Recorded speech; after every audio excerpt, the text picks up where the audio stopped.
Hi there, Sue Smith sitting in for Aaron this afternoon. Lovely to be with you.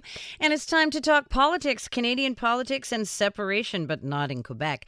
No, Alberta. Separatists there have submitted a petition to force a referendum. The group is called Stay Free Alberta, and they claim they have collected more than 300,000 signatures. That is more than is legally required, but not as much as they said they were going to get. They said they were going to get 1 million. So what's next? Lori Williams is an associate professor at Mount Royal University. That's in Calgary, and she joins us on the line. Good afternoon. Good afternoon, Sue. So how surprised are you that they've collected over 300,000 signatures?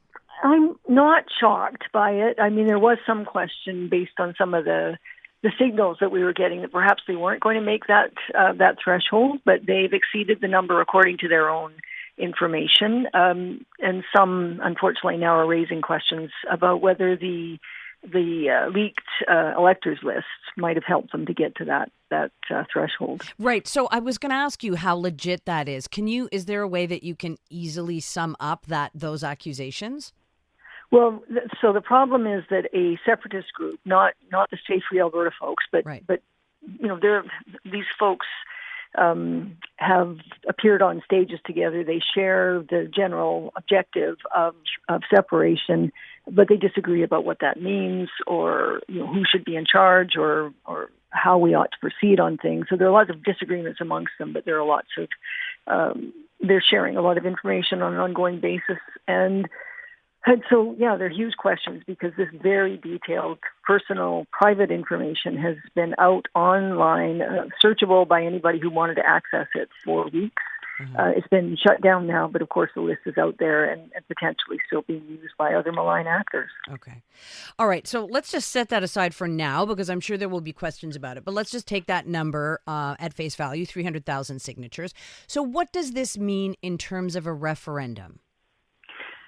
Well, if they do have the requisite number of signatures, if it is verified, then the Premier decides whether to add it to the list of referendum questions. She's already put 9 questions forward for a referendum in October.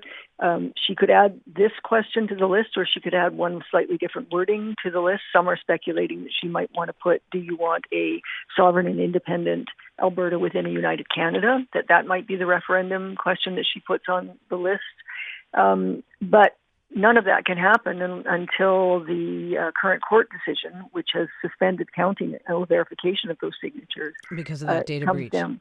Right. No, it's not. This isn't related to the data breach. This is a constitutional question that's been put before the courts by First Nations in Alberta, basically saying that the question is unconstitutional. If the court decides in their favor, then we won't ever know what the count is because they won't be verified by Elections Alberta, and that particular petition will not be considered. There is another option. The Premier could, under a different piece of legislation called the Referendum Act. So the petition to force the referendum question is under the Citizen Initiative Act. The Premier could put, under the Referendum Act, could put a question on the ballot in the fall, regardless of whatever the decision is by the court. And certainly the separatist leaders are saying that they're going to put pressure on the government to do so if that happens. Mm-hmm.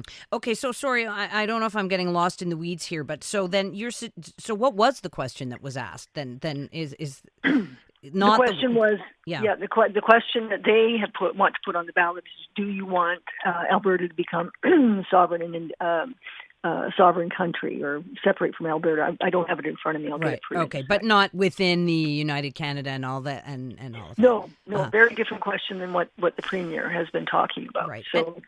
And so I understand that there's a big fat zero from the government so far. Like, what has the government said to this news? Well, they're waiting to see what happens.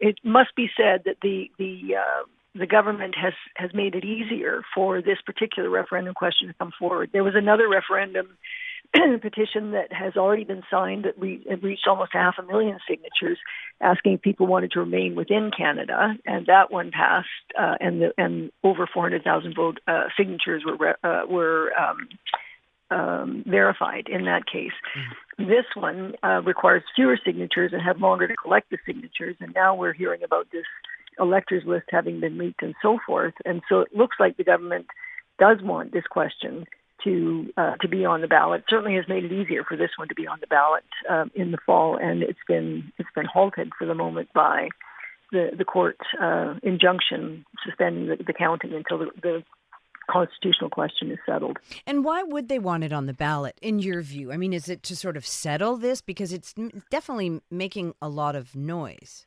Yeah, it is, and outsized for what the polls say in terms of support. So we know there are, about 10% of committed separatists, no matter what, a number of strategic or soft separatists or symbolic separatists who want to send a message to Ottawa. The total of both of those brings it to the mid to high 20s, according to consistent polling over time.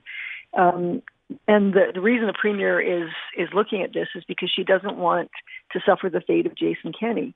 These people are active within her party. They form those who support independence are more than half of the folks in her party, and they are more than half of the folks who voted for her in the last election.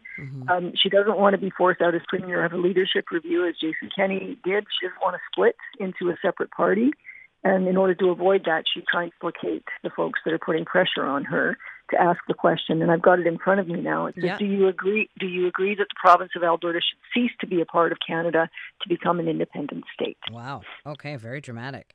Okay, Jason Kenney, though, those were different times. And, Danielle Smith has signed a memorandum of understanding with Mark Carney. As any of the sort of politics on the federal level and what people perhaps outside of Alberta consider to be some olive branches waved in front of Alberta by the Carney government, has that made a difference? It has, I think, made a difference to some, although, again, polling is showing that people are sort of waiting to see that if this actually comes to fruition. They're a bit skeptical about whether it's actually going to yield what is hoped for.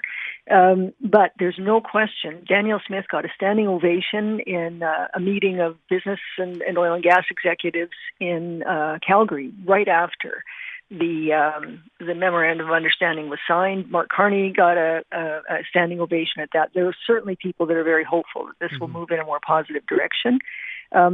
That said, 2 days later at the annual general meeting for the United Conservative Party, Danielle Smith got booed. Yeah. And many of those folks who support separation do not want anything to do with Mark Carney. They are peddling a lot of conspiratorial information about Mark Carney, bizarre things like he's a member of the Communist Party and he's going to bring in police from China to enforce the law here and whatever. It's a bit nonsensical, but there are those who see Mark Carney as just another liberal and don't trust him and are angry that Danielle Smith is actually working with him. They're quite critical of Danielle Smith. So we've got those who support working with the federal government that are people that I think are being pragmatic, realize that if you want to get pipeline to tidewater, you need the cooperation of other parts of Canada and, of course, the federal government. Having the federal government on your side is an advantage. But those who are diehard separatists see this as some kind of betrayal, and they want nothing to do with the federal government under any circumstances. Yeah, well, and to your point, that is a significant part of her base. So that's going to be interesting to see what happens. Really interesting talking to you. Thanks so much. Well, thank you very much, Sue. Bye-bye. I'm Luke Wilson. Join me each week for Film Never Lies. Since retiring from the NFL, I've had a lot on my mind, and now I've got my own show. So if you're tired of lazy takes, if you want honest conversations, join us each week. Film Never Lies, available on all TSN platforms and the iHeartRadio app.